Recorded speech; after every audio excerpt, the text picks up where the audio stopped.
हिंदी साहित्य quick revision with आरती शर्मा। दोस्तों मेरा चैनल पसंद आए तो शेयर, लाइक और सब्सक्राइब ज़रूर करें। दोस्तों हमारा आज का विषय है कबीर की प्रसिद्ध पंक्तियाँ। तो दोस्तों कबीर के बारे में हम पढ़ेंगे। तो चलिए शुरू करते हैं। हमारी पहली पंक्ति है दोस्तों, दुर्बल को ना सताइए जाकी मोटी हाय। फिर से सुन लीजिए, दुर्बल को ना सताइए जाकी मोटी हाय। ये पंक्ति किसकी है दोस्तों? कबीर दास की। ठीक है।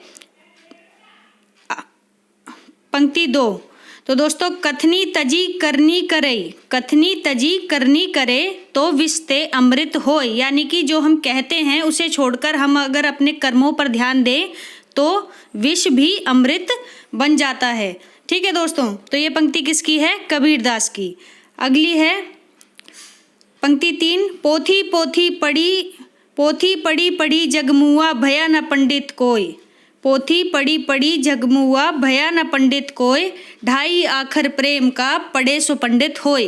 दोस्तों फेमस पंक्ति है काफ़ी ज़्यादा और ये भी कबीर दास की पंक्ति है। पंक्ति 4, निंदक नियरे राखिए आंगन कुटी छुआए, बिन पानी साबुन बिना निर्मल करे सुभाए। दोस्तों इनके अर्थ आप इंटरनेट से देख लेना या अपनी किताबों से देख लेना। बेहद सुंदर पंक्तियां हैं और इनका अर्थ बहुत ही शानदार है। अगर आप पढ़ेंगे तो आपको खुद ब खुद याद होने लग जाएंगी। चलिए अगली पंक्ति पर चलते हैं। पंक्ति 5, हरी जननी में बालक तोरा। ये किसकी पंक्ति है? तो दोस्तों ये भी कबीर दास की पंक्ति है। अगली पंक्तियों पर चलते हैं दोस्तों।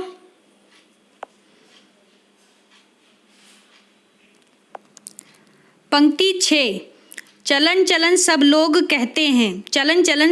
कहते हैं ना जानो बैकुंठ कहाँ है।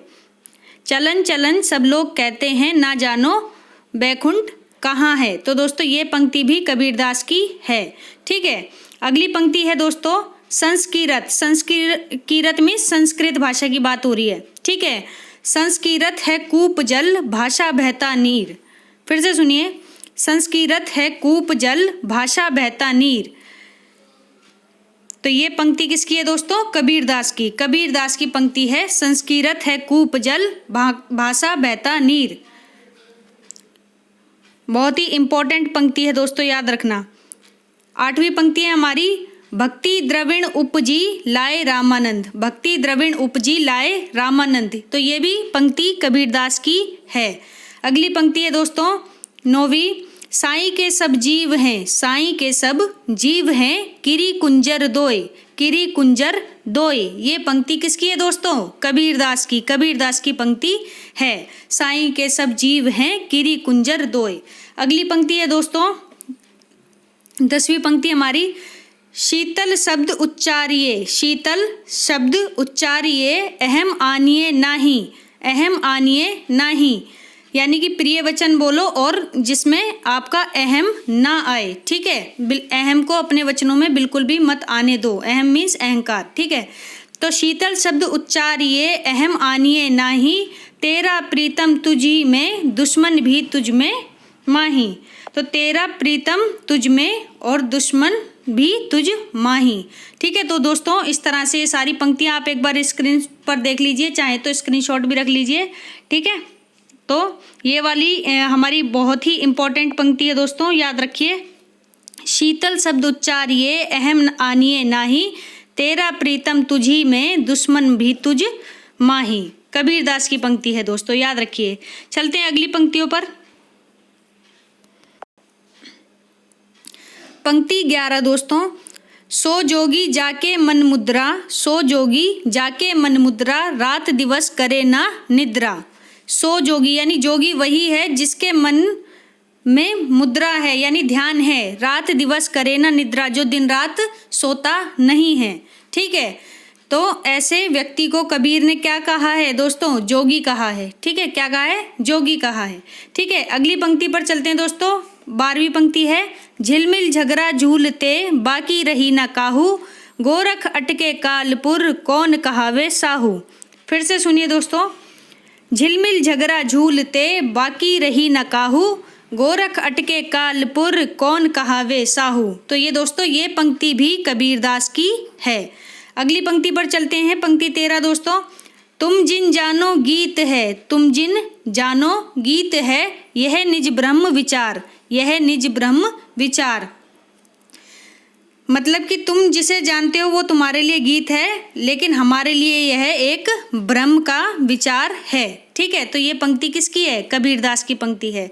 तो अगली पंक्ति है दोस्तों हमारी 14th यानी 14वीं पंक्ति, पाहुन पूजे हरि मिले, पाहुन पूजे हरि मिले। पाहुन मीन्स पत्थर, यानी कि पत्थर को पूजने से अगर आपको भगवान मिलते हैं यानी हरि मिलते हैं, तो मैं पूजूं पहाड़, तो फिर मैं तो पहाड़ को ही पूजूंगा। ठीक है, तो कितनी प्यारी पंक्ति है और बहुत ही प्रसिद्ध है दोस्तों, इसको तो याद ही रख लीजिए आप, एक बार स्क्रीन पर देख लीजिए अच्छे से।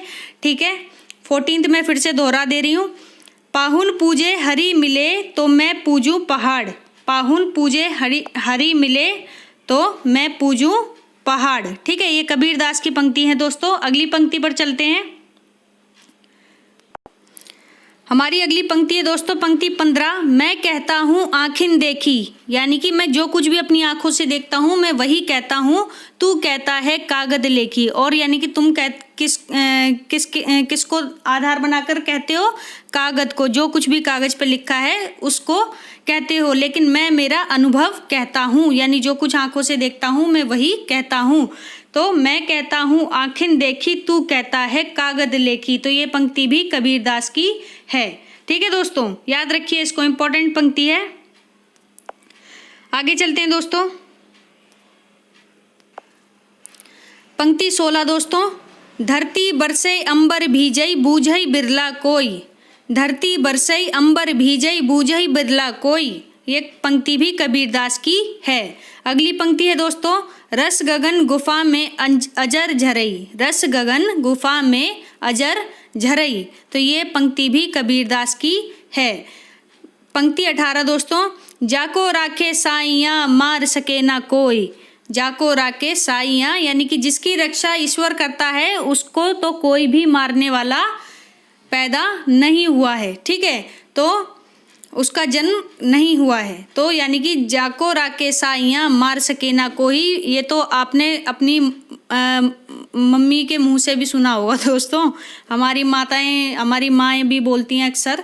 ठीक है, तो बहुत सारी लोकोक्तियाँ हैं जो हम अपने घरों में अपनी माँ के मुंह से सुनते हैं। ठीक है, तो आदि तो हमें ऐसे ही याद हो जाती हैं, तो आप उन पे बस गौर करने की ज़रूरत है कि कौन सी पंक्ति किसकी है, आपको बहुत मदद मिलेगी अपने साहित्य को याद करने में। ठीक है, तो आगे चलते हैं दोस्तों, कबीरदास की पंक्ति थी ये भी।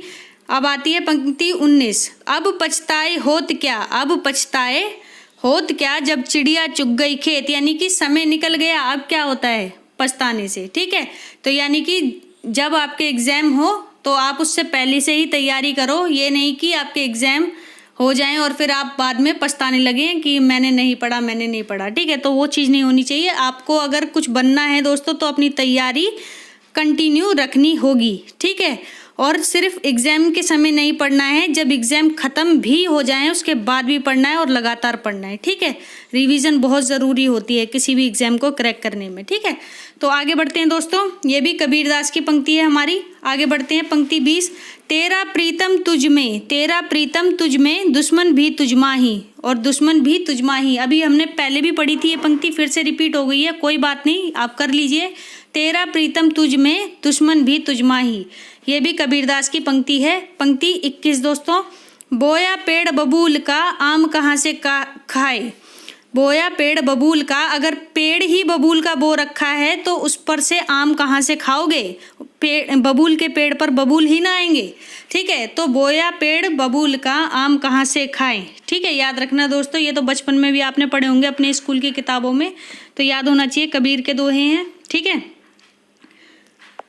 आगे चलते हैं दोस्तों अगली पंक्तियों पर।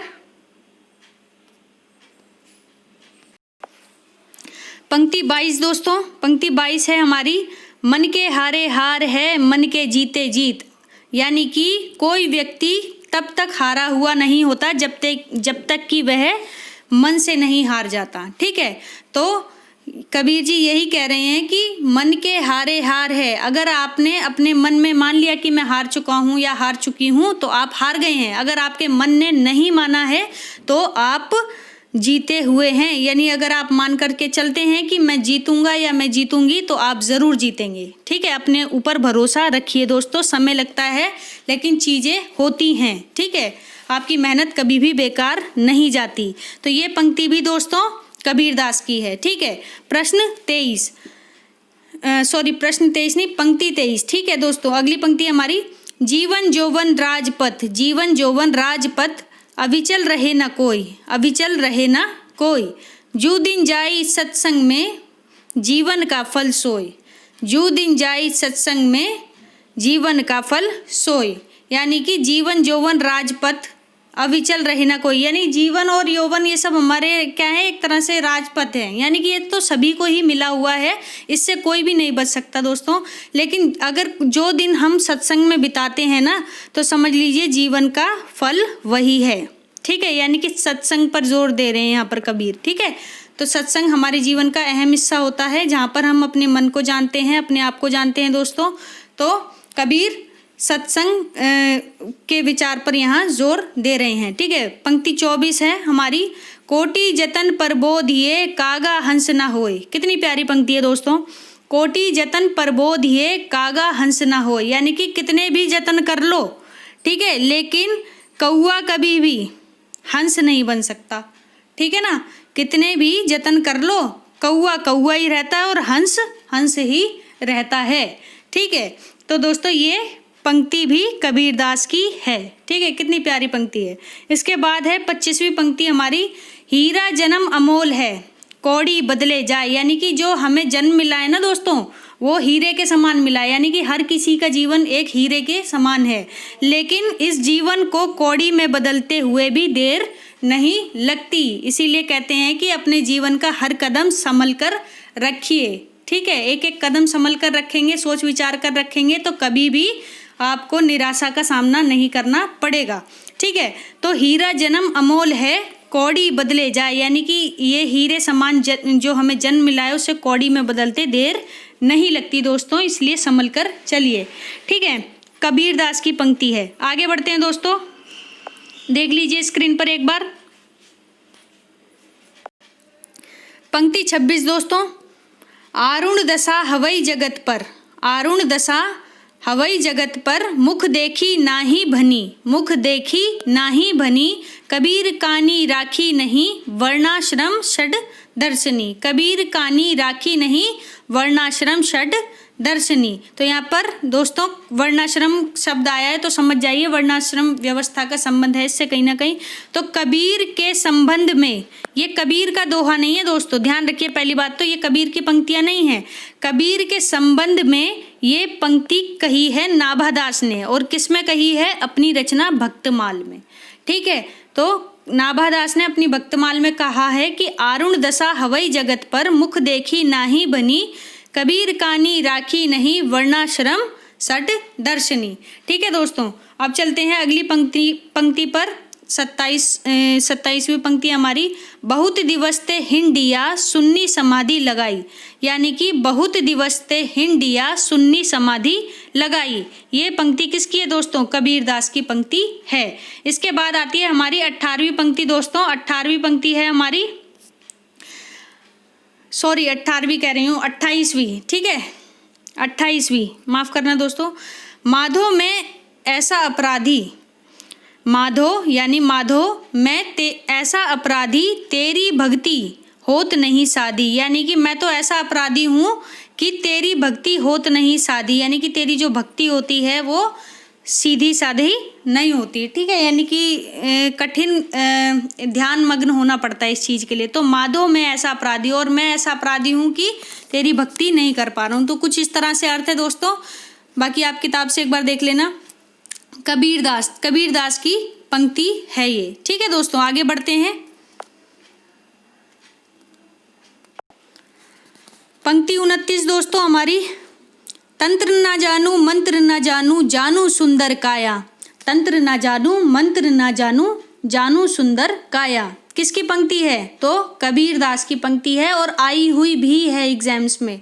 तंत्र ना जानू मंत्र ना जानू, जानू सुंदर का, यानी ना तो मुझे तंत्र का ज्ञान है और ना ही मैं जानना चाहता हूँ, ना ही मैं मंत्रों को जानना चाहता हूँ। मैं तो जिसकी काया सुंदर है मैं उसी को जानना चाहता हूँ और उसी को देखता हूँ, उसी को विचारता हूँ, चाहे वह ईश्वर हो, चाहे वह मनुष्य हो, चाहे वह पशु हो, चाहे वह पक्षी हो। ठीक है, तो जिसकी काया सुंदर है यानी कि जिसका मन निर्मल है, साफ है, मैं उसी को जानता हूँ। तो ये कबीरदास की पंक्ति है दोस्तों। ठीक है, आगे बढ़ते हैं पंक्ति 30 पर।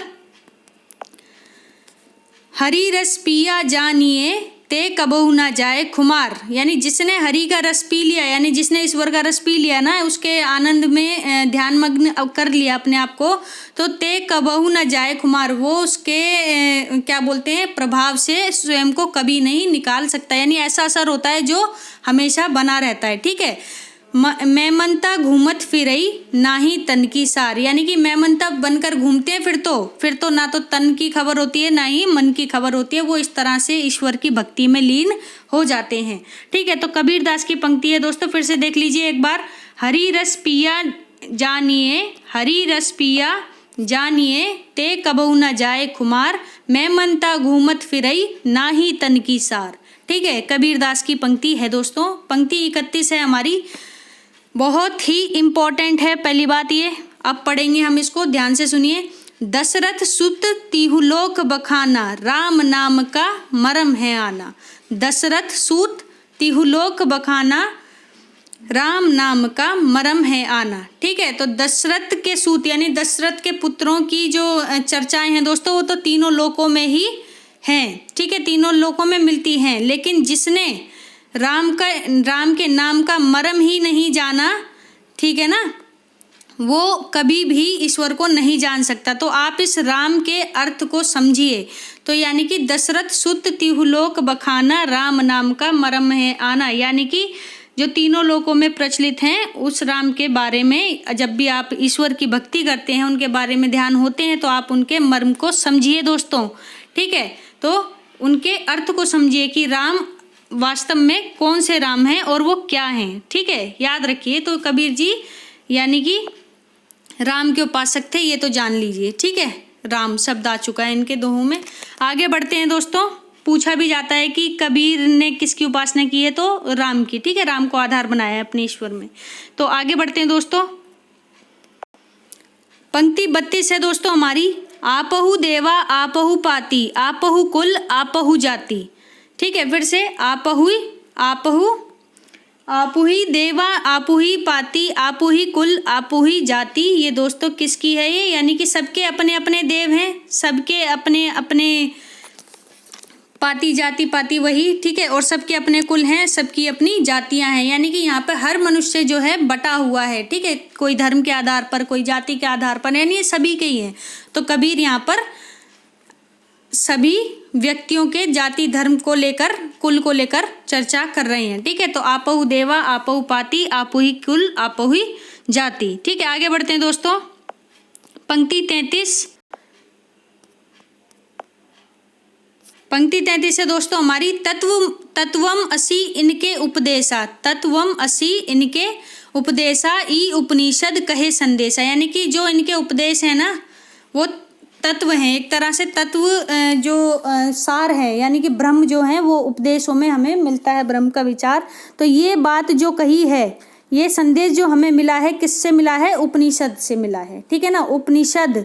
ठीक है, तो यानी कि ऋग्वेद की जो टीकाएं मिलती हैं, सरल व्याख्या हैं, और उपनिषद का अर्थ होता है गुरु के समीप बैठना। तो दोस्तों उसमें मिला है, ये संदेश मिला है कि तत्वमसि इनके उपदेशा। ठीक है, और किनके, इनके उपदेश जो हैं वो तत्वम असि यानी कि ब्रह्म से संबंधित हैं। ठीक है, आगे बढ़ते दोस्तों। कबीरदास की पंक्ति है, बस आप इतना याद रखिए। ठीक है, ज़्यादा डीप में जाने की ज़रूरत नहीं है वैसे, लेकिन फिर भी हम जान लेते हैं। आगे बढ़ते हैं। पंक्ति 34 दोस्तों, 34वीं पंक्ति है। जाग बलिक और जनक सवादा, जाग बलिक और जनक सवादा, दत्तात्रेय वही रस स्वादा, दत्तात्रेय वही रस स्वादा। तो जाग बलिक और जनक स्वादा, दत्तात्रेय वही रस स्वादा। तो ये पंक्ति भी कबीरदास की है। आगे बढ़ते हैं दोस्तों, ये बहुत क्या बोलते हैं इम्पोर्टेंट है, तो देख लीजिए, ठीक है। गहना एक कनक ते गहना, गहना एक कनक ते गहना, ना मैं भाव न दूजा, कहन सुनन कोई दुई करी पापिन, कहन सुनन कोई दुई करी पापिन, एक मिजाज एक पूजा, एक मिजाज एक पूजा। तो ये पंक्ति किसकी है दोस्तों? कबीरदास की पंक्ति है, ठीक है। अब हम चलते हैं अगली पंक्ति पर। दिन भर रोजा रहत है, ये हिंदू और मुस्लिम दोनों पर ही चोट कर रहे हैं दोस्तों, कर्म कांडों पर उनके, ठीक है। तो हिंदू मुस्लिम कर्म कांडों पर इन्होंने चोट कही है। तो ये छोड़ते किसी को भी नहीं थे, ना तो हिंदू को, ठीक है, अपनी तीखी वाणी से किसी को भी नहीं बख्शते थे, ना वो हिंदू को ना वो मुस्लिम को। दोस्तों यहाँ पर किसी भी धर्म को लेकर जो है किसी के धर्म को लेकर यहाँ ठेस नहीं पहुँचाई जा रही है, तो सिर्फ पढ़ना है और पढ़ने के उद्देश्य से ही आप इसको समझें, ठीक है। तो दिन भर रोजा रहत है, रात हनत हैं गाय, दिन भर रोजा रहत हैं, रात हनत हैं गाय, यह तो खून वह बंदगी, कैसे खुशो खुदाए, कैसे खुशो खुदाए, ठीक है। अर्थ मैं नहीं बताऊंगी, अर्थ आप इसका अपने आप अपनी पुस्तकों से देखेंगे, ठीक है। तो दिन भर रोजा रहत है, रात हनत है गाय, यह तो खून वह बंदगी, कैसे खुशो खुदाए। तो ये पंक्ति भी कबीरदास की है। आगे बढ़ते हैं दोस्तों अगली पंक्तियों पर।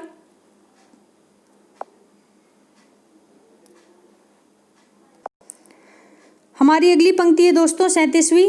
नैया बिच नदिया डूबती जाए, नैया बिच नदिया डूबती जाए, मुझको तू क्या ढूंढे बंदे, मैं तो तेरे पास में, मुझको तू क्या ढूंढे बंदे, मैं तो तेरे पास में। यानी कि कबीरदास कह रहे हैं कि मुझे कहाँ तुम ढूंढते हो, घट घट में, मंदिरों में जा जाकर, ठीक है ना, मैं तो आपके भीतर हूँ, आपके मन में ही हूँ, ठीक है। ये ईश्वर को कह रहे हैं संबोधित करते हुए कि मुझको तू क्या ढूंढे बंदे, मैं तो तेरे पास में।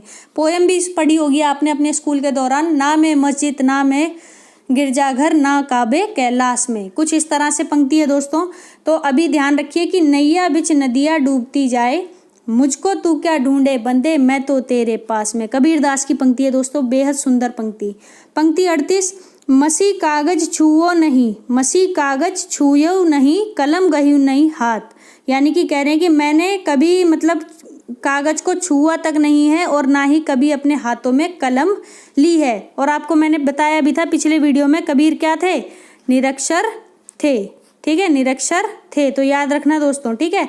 तो ये पंक्ति इसी के संबंध में कह रहे हैं कि मसी कागज छुओ नहीं, कलम गह्यो नहीं हाथ, ठीक है। मसी कागज छुओ नहीं, कलम गह्यो नहीं हाथ, ठीक है। तो ये कबीरदास अपने लिए कह रहे हैं। तो आगे देख लीजिए अगली पंक्ति 39वीं दोस्तों। हरि जननी में बालक तोरा, हरि जननी में बालक तोरा, ये पंक्ति किसकी है दोस्तों? कबीरदास की पंक्ति है, ठीक है। अब आती है अगली पंक्ति।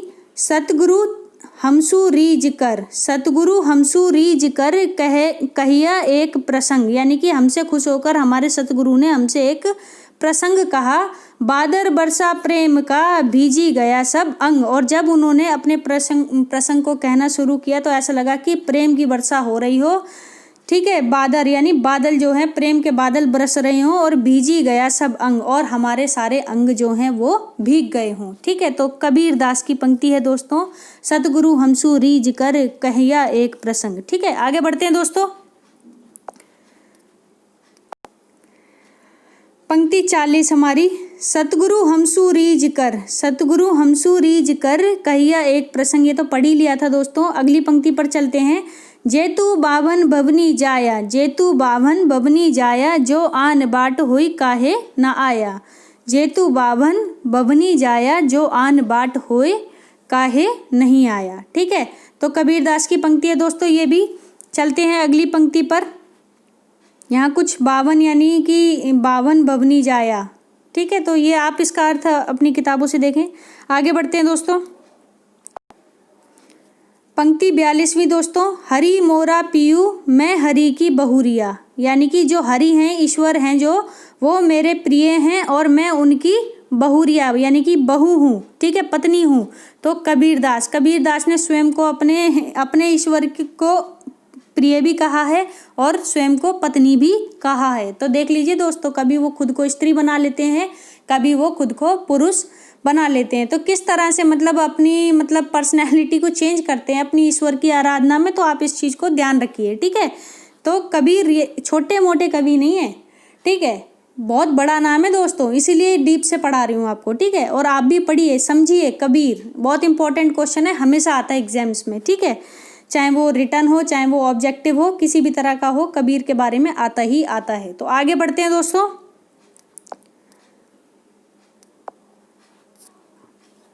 पंक्ति 43, हमन है इश्क मस्ताना। ये पंक्ति तो मुझे भी बहुत अच्छी लगती है, तो आप भी सुनिए। हमन है इश्क मस्ताना, हमन से होशियारी, यानी हमारा इश्क तो मस्ताना है और हमसे होशियारी किस तरह की, ठीक है। यानी कि हमन है इश्क मस्ताना, हमसे होशियारी क्या।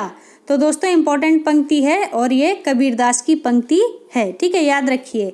हमन है इश्क मस्ताना, हमन से यानी हमसे होशियारी क्या, ठीक है। यानी कि हमारा इश्क तो इतना मस्ताना है और हम ही से होशियारी करते हो, ठीक है, तो वो यहाँ नहीं चलेगी, ठीक है। आगे बढ़ते हैं दोस्तों। साईं के सब जीव है, रिपीट हो गई है, ये मैंने पहले भी पढ़ी थी दोस्तों, फिर से पढ़ देती हूँ। साईं के सब जीव हैं किरी कुंजर दोय, साईं के सब जीव हैं किरी कुंजर दोय, कबीरदास की पंक्ति है दोस्तों। पंक्ति 45, रस गगन गुफा अजर झरई, ये भी रिपीट हुई है दोस्तों फिर से, रस गगन गुफा अजर झरई, ये भी कबीरदास की पंक्ति है, ठीक है। 46वीं पंक्ति है, माया महा ठगनी हम जानी। देखो दोस्तों एक क्वेश्चन जो मोस्ट इम्पॉर्टेंट है, मेरी पिछले वीडियो में भी रह गया था और इसमें भी मैं सोच रही थी कि इसको यहाँ पर उठाऊंगी, लेकिन फिर से मैं भूल गई, लेकिन फिर कोई बात नहीं, पंक्ति में आ गई है तो यही बात कर लेते हैं। यहाँ पर माया, कबीर ने माया किसको कहा है, माया स्त्री को कहा है, ठीक है, और उसे ठगनी के रूप में देखा है। तो इसलिए कहते हैं कि मतलब जो अगर जो भी ईश्वर की शरण में जाना चाहता है उसे स्त्री से यानी कि जो माया रूपी स्त्री है उससे क्या होता है कि दूर रहना चाहिए, स्वयं को दूर रखना चाहिए, ठीक है, वो ठगनी होती है। तो कुछ इस तरह से है। तो देखिए, तो नारी को लेकर के नारी की निंदा की है एक तरीके से। तो यहाँ पर प्रश्न ये पंक्ति 46 है, माया महा ठगनी हम जानी, हम जानी यानी हम जानते हैं कि माया महाठगनी है, ठीक है, जो स्त्री होती है वो महाठगनी होती है, ऐसा कबीर कहते हैं, ठीक है। ये कबीर के विचार हैं महिलाओं के लिए, पर ये सही है या गलत है ये आप जानिए, ठीक है। ज़रूरी नहीं है जो कुछ भी संत कह गए हैं वो सही हो। वो उनका कहना है कि मतलब वो बंधन में बांध करके रखती हैं एक तरीके से, जो माया यानी स्त्री के प्रेम में पड़कर व्यक्ति क्या होता है कि ईश्वर से दूर हो जाता है एक तरह से, कुछ इस तरह से, ठीक है। आगे बढ़ते हैं दोस्तों। तो ईश्वर से जो जुड़ना चाहता है वो स्वयं को माया से दूर रखे। माया लोभ लालच पैसा भी हो सकता है, ठीक है, ये सारी चीज़ें भी हैं, लेकिन यहाँ पर महिला है। आगे बढ़ते हैं दोस्तों। बेहद सुंदर पंक्ति दोस्तों 47वीं, जाति न पूछो साधु की, यानी कि वो कह रहे हैं जाति न पूछो साधु की, पूछ ही लीजिए ज्ञान। यानी कि जो साधु है ना उसकी जाति मत पूछो, उसके पास जो ज्ञान है उसका ज्ञान के बारे में पूछो, ठीक है। तो जाति न पूछो साधु की, पूछ लीजिए ज्ञान, ये भी कबीरदास की पंक्ति है। आगे चलते हैं दोस्तों। 48वीं पंक्ति है, मोरी चुनरी में परी गयो दाग पिया, यानी मेरी जो चुनर है यानी मेरी जो चुनरी है उसमें तो क्या पड़ गया है, दाग पड़ गया है, ठीक है, दाग पड़ गया है, ठीक है। कबीरदास की पंक्ति है, फिर से देख लीजिए आप, मोरी चुनरी में परी गयो दाग पिया, यानी कि मेरे चुनरी में दाग पड़ गया, ऐसा कबीर कह रहे हैं। अगली पंक्ति है दोस्तों 49वीं, मेरा तन मनुआ कैसे एक होई, मेरा तेरा मनुआ, यानी कि सॉरी मैंने गलत पढ़ दी थी दोस्तों, फिर से सुनिए, मेरा तेरा मनुआ, यानी मेरा और तेरा जो मन है ना वो कैसे एक होगा, यानी विचार कर रहे हैं कि कैसे एक होगा। तो मेरा तेरा मनुआ, मनुआ मीन्स मन, मेरा मन और तेरा मन कैसे एक होगा, तो ये पंक्ति कबीरदास की है। अगली पंक्ति है दोस्तों 50वीं, नैना अंतरी आव तू ज्यू तो नैन झपे हूँ, नैना अंतरी आव तू ज्यू तो नैन झपे हूँ, झपे हूँ मीन्स नैन यानी आंखों को झपकाना, ठीक है। तो ये पंक्ति भी दोस्तों मैं लिखना भूल गई हूँ, कबीरदास की पंक्ति है, ठीक है, कबीरदास की पंक्ति है। आगे चलते हैं दोस्तों। 51वीं पंक्ति हमारी, पलकों की चिख डारी के, पलकों की चिख डारी के पिया को लिया रिझाए, यानी कि पलकों की चिकडारी के, यानी जो हमारी पलकें हैं ना उन्हें झपकाकर अपने पिया को जो है एक तरीके से रिझा लिया। ठीक है, ये किसने कहा? कबीरदास ने कहा है। ठीक है, आगे बढ़ते हैं।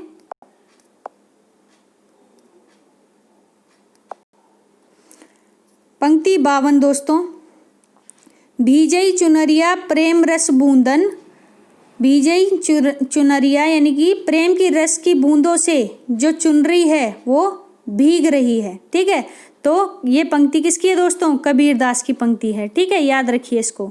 आगे है 53वीं पंक्ति दोस्तों, गुरु मोही घुटिया अजर पियाई, यानी कि मेरे गुरु ने मुझे तो घुटी, यानी होती है ना जैसे कि घुटी मीन्स जैसे छोटे बच्चों को देते हैं ना जन्म के दौरान, जब जन्म होता है तो होता है ना लाल गुट्टी वगैरह, सिरप टाइप।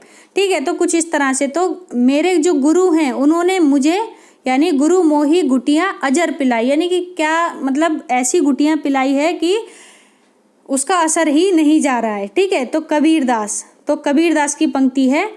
प्रश्न ये पंक्ति 54, दुल्हन गावहु मंगल चारू, वो कह रहे मंगलाचार्य होते हैं ना कि ये जो जैसे शादी ब्याह होता है या बच्चे का जन्म होता है उस समय जो गाने गाए जाते हैं घरों में, है ना, तो वो उसको कहते हैं मंगल चारू। ठीक है, हमरे घर आए राजा राम भरतार, यानी कि हमारे घर कौन आए हैं? राजा राम भरतार। ठीक है, तो ये यानी कि किसी बच्चे के जन्म के दौरान ही कहा है कबीर ने। तो दुल्हन गावहु मंगल चारू, हमरे घर आए राजा राम भरतार। ठीक है, कबीरदास की पंक्ति है दोस्तों, देख लीजिए एक बार आप स्क्रीन पर अच्छे से। हमारी अगली पंक्ति है दोस्तों पंक्ति 55, पीछे लगा जाई था लोक वेद के साधी, आगे थे सतगुरु मिलिया दीपक दिया हाथी। ठीक है, फिर से सुनिए, हाथी मीन्स वो बड़ा वाला हाथी नहीं है, हाथी मीन्स हाथ। ठीक है, दीपक मीन्स हाथ में दिया देना। ठीक है, कुछ इस तरह से। आगे बढ़ते हैं, अर्थ जानिए थोड़ा थोड़ा। तो पीछे लगा जाई था लोक वेद के साथी, यानी लोक वेद के साथी यानी कि पीछे तो मैं लगा ही था इन सभी के, यानी कि ज्ञान को जानने के लिए। आगे थे सतगुरु मिलिया, और आगे चलकर मुझे कौन मिल गए? ठीक है, सतगुरु मिले जिन्होंने मेरे हाथ में क्या थमा दिया? दीपक। ठीक है, जिसने मुझे रोशनी दी और मुझे आगे का मार्ग दिखाया। तो ये किसकी पंक्ति है दोस्तों? कबीरदास की पंक्ति है। इंपॉर्टेंट है, याद रखिए। 56वीं पंक्ति है, घूंघट के पत खोल बहुरिया, घूंघट के पत खोल बहुरिया। पत मीन्स पट, एक तरीके का दरवाजा। ठीक है, यानी कि जो ये घूंघट का जो ये पत लगा रखा है, जो दरवाजा बंद कर रखा है ना, आप इस घूंघट को हटाओ और ये दरवाजा खोलो, तो ये अपनी बहुरिया से कह रहे हैं। ठीक है, घूंघट के पत खोल बहुरिया, कबीर की पंक्ति है। अगली पंक्ति है दोस्तों, सपने में साईं मिले, यानी साईं उनको कहाँ पर मिले? सपने में। सोवत लिए जगाए, और मुझे सोते ही उन्होंने उठा दिया, यानी मैं सो ही रहा था कि उन्होंने मुझे जगा दिया मेरे सपने में आकर। किसने कहा? कबीरदास ने। 58वीं पंक्ति है दोस्तों, संतो आई ज्ञान की आंधी, संतो ये कह रहे हैं देखो संतो ज्ञान की आंधी आ चुकी है। ठीक है, तो ज्ञानी कौन थे? संत थे। ठीक है, तो ध्यान रखना दोस्तों, कबीरदास की पंक्ति है। आगे बढ़ते हैं दोस्तों,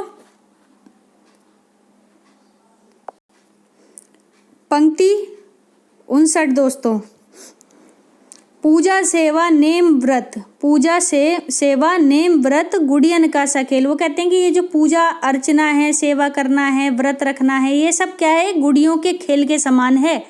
ठीक है, ये सब क्या है? गुड़ियों के खेल के समान है। तो कौन कह रहे हैं? तो ये कबीरदास कह रहे हैं। अगर आप जानते होंगे तो कर्म कांडों के खिलाफ थे ये, जाति व्यवस्था के खिलाफ थे ये, इन्होंने समाज की कुरीतियों पर चोट की है, इसीलिए कबीर को पढ़ा जाता है। तो इनकी वाणी जो है तीखी रही है, इन्होंने समाज का ऐसा कोई भी वर्ग नहीं छोड़ा जिस पर अपनी तीखी वाणी से प्रहार ना किया हो। ठीक है दोस्तों, तो आगे बढ़ते हैं, पंक्ति 60, गुरु गोविंद दो खड़े काके लागू पाए। गुरु गोविंद बेहद सुंदर पंक्ति, गुरु भी है सामने और गोविंद यानी ईश्वर भी है सामने। अब मैं इन दोनों में से किसके कदमों के आगे झुकूं, यानी इनके किनके पैर छूऊं। ठीक है, कि गुरु भी है मेरे सामने और गोविंद भी हैं। तो दोस्तों कहा गया है यहाँ पर कि गुरु गोविंद दो खड़े काके लागू पाए। ठीक है, पाए मीन्स पैर। ठीक, तो आगे है, ये पंक्ति कबीरदास की है दोस्तों। 61वीं पंक्ति है हमारी, तरसई बिन बालम मोर जियो। तरसई बिन बालम मोर जियो, यानी मेरा जो जिया है, मेरा जो हृदय है, वो मेरे बालम के बिना कैसा है, तरस रहा है, तरस रहा है। ठीक है, यानी कि यहाँ पे विरह विरह वर्णन है इस पंक्ति में। ठीक है, विरह वर्णन।